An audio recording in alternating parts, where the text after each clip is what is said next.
So this is a Tab S8 Ultra, and I've been using it since it's launched back in like February. I've used this pretty much daily, and it's probably one of my favorite tablets I have ever used. It's been a great addition to my daily routines, but is it really worth the over $1,000 that this is priced at? So let's talk about it. As far as hardware and design, you're getting a very premium feeling and premium looking tablet in my opinion. Everything from the finish of the tablet itself on the sides, the flat sides, the curved corners here, to the back, the graphite colorway, the way the antennas are set up, everything about it, it just looks nice. It's just premium. You're not gonna get like a cheap tablet here. This feels almost like $1,000 worth of tablet right here.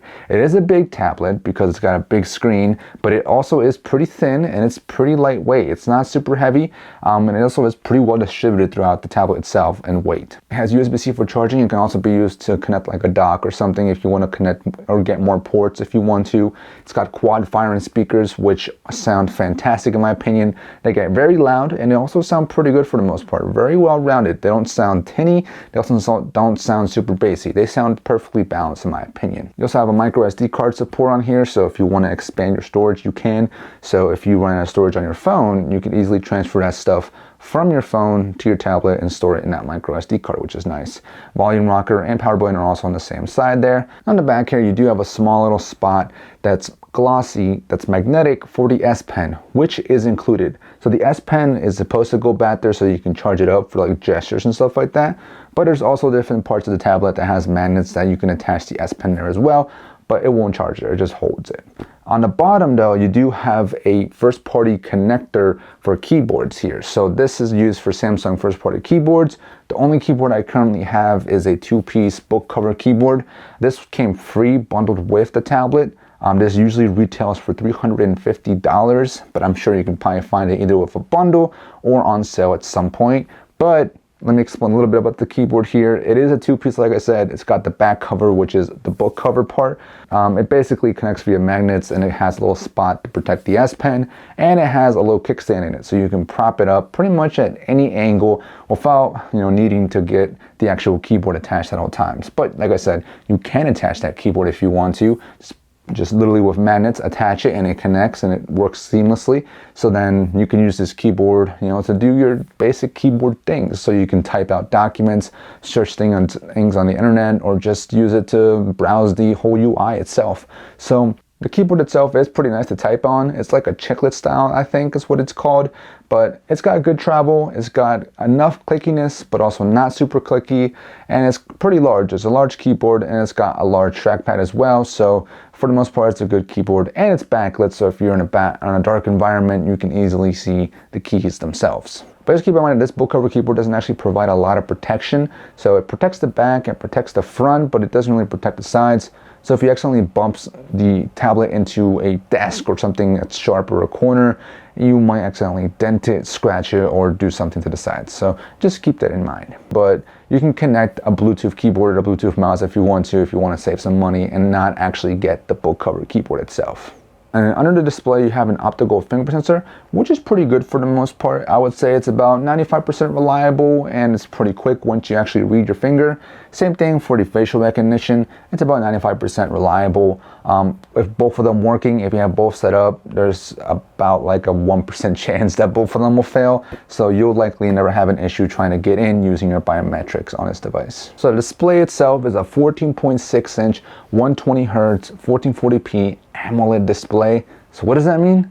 Basically, this is going to be a sharp, vibrant, colorful, and big and smooth display. This is a great display for media consumption and honestly pretty much everything else you do. So like just browsing social media, browsing the internet, playing games, just browsing apps, whatever you're doing, this display is not going to let you down. The only downside potentially that this display has is the notch. If you hate notches, then you're not going to like this because there is a small notch on here. For me, it doesn't get in the way. I personally get over it, but it does also have small bezels on the sides, which again, to some people might be nice because small bezels means you get more display in the body.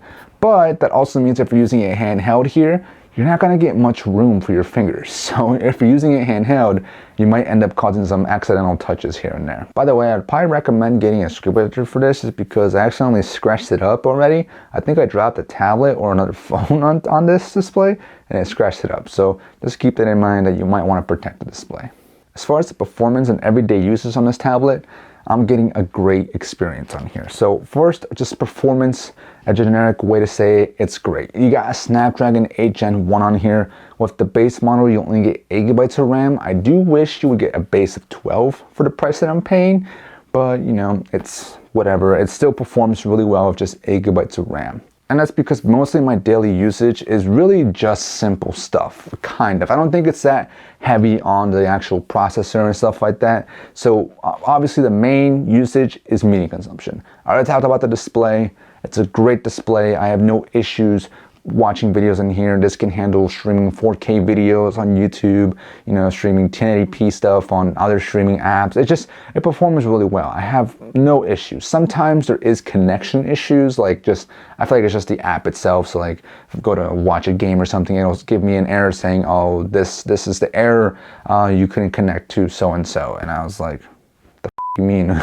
But you know, it's just small things, but I think it's mostly just connection with the app and not the actual tablet causing that issue. So for the most part, media consumption, like I said, it's absolutely amazing on this. I definitely would recommend it. The big display, a great display, it's perfect for it. And my other main usage for this is the second screen feature for it. So I basically use this as another monitor for either my computer back here, or definitely from my laptop. If I'm using my laptop, I'll just go into the quick settings, turn on second screen, and then go into Windows and mirror or extend my display onto the tablet display. It's great. The way you connect it is seamless. The only issue sometimes is when you're actually connected. Sometimes you'll find some delays, some bugginess. Like, it's not perfect since it's wireless. I'm sure if you're using a different app, or if you were connected via cable, it wouldn't be as bad, but not a huge deal. But it's definitely a very useful feature. It just gives me the ability to add another screen on the fly. Like, I have 2 monitors back here, so I don't really need 2 all the time, but sometimes I do want to have an extra third screen, and that's very convenient, especially with my laptop. Like I said, I have a small 14-inch screen on my laptop, so being able to add another 14-inch screen doubles that size and gives me the ability to use this for, I don't know, putting up a folder or something, so I can do my main thing on my laptop and then use my folder to drag and move things around. So I definitely love the second screen feature. And then some other things that you can do that I don't do on my daily basis, but it can definitely be done on this particular tablet. One is note taking. So writing out notes is another great thing you can do on the Tab S8 Ultra. So if you're gonna be at a table, at a desk at all times, or if you're an artist, you're gonna love the big display here. It's give you a big canvas to write notes. And if you're using Samsung Note specifically, I know the latency is like very small. It feels pretty responsive. Some apps are a little bit less responsive because the connection isn't as great. But I don't know if it's with the S Pen or with the software that the app is using. So I just know Samsung Notes and the S Pen, a great combo for writing notes in my opinion. But for some people, it might not be a good tablet for that, because if you're always on the go, then you might find this giant ass tablet annoying, because it might be hard to carry this around or to literally hold it in your hand and take notes. Because if you're not at a table, this is kind of excessive. So I definitely would recommend like a Tab S8 Plus or Tab S8 at that point. So yeah, it's still doable on here. It just depends on how you plan to use it for note taking, if you want to use it for note taking. As far as multitasking, you can multitask on the tablet mode itself. Just split screen, you can drop windows, you can do up to 3 apps at a time on the full screen. It's up to you to decide if that's a way you want to multitask. You can also go into DeX mode, which basically gives you like a Chromebook / Windows-like experience. It doesn't really allow you to use certain apps or certain programs, so you can't use like full desktop programs here.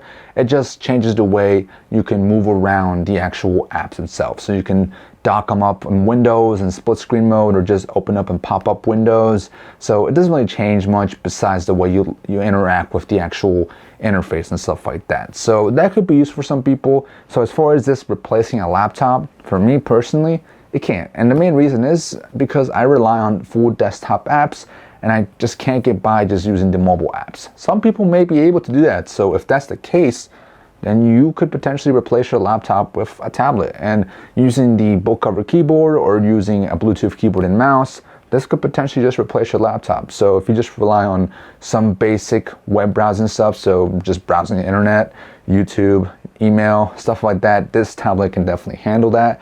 And then if you want to use some of those Android apps, you can as well. But if you need full desktop apps, like I said, like me, it's not going to work out. But it's definitely a nice companion for an extra laptop or Windows. Like I already mentioned with that second screen, I definitely like using this as like a third or second monitor if I wanted to do that. And while the Tab S8 can definitely handle most games that you throw at it, I just personally don't game on this myself.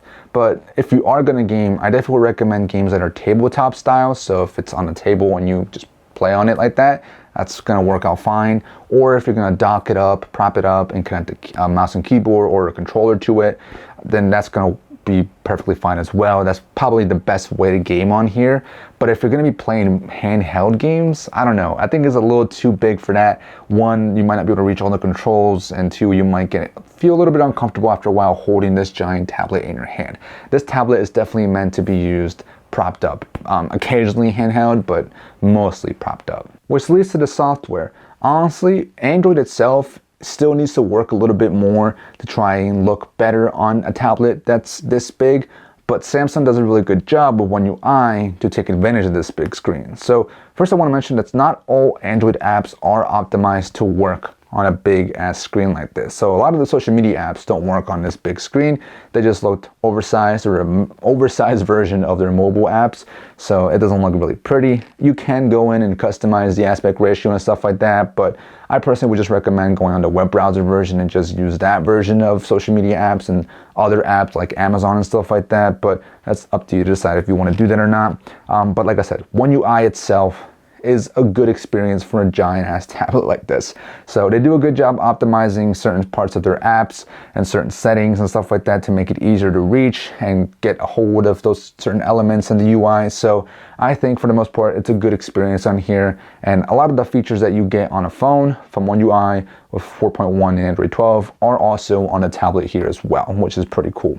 So there were some lag here and there, some delays, some hiccups, but it wasn't anything dramatic. And I think the worst experience, I don't even know if it was a software experience or software based, but I would lose Wi-Fi every now and then. So I would just set this down after using it for a bit, put it on my desk or something. I would come back an hour or two later and I would come back to it not connected to Wi-Fi.